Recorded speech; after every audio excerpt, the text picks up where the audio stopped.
கரியை காசாக்கலாம், காசை கரியாக்க முடியாது. இதை பத்தி சொல்லியிருந்தோம் இல்லையா? இந்த கரிக்கு பேரு பயோசார். இந்த பயோசார் இந்த மாதிரி இண்டோர்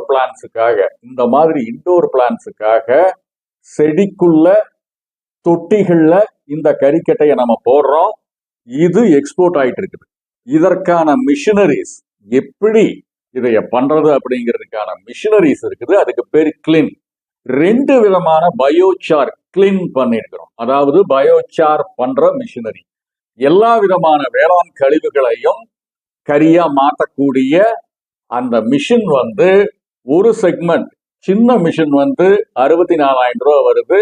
பெரிய மிஷின் 1,52,000 ரூபா வருது. இந்த 64,000 ரூபா மிஷின்ல ஒரு நாளைக்கு 95 கிலோ கரிக்கட்டையை எடுக்கலாம். 1,00,000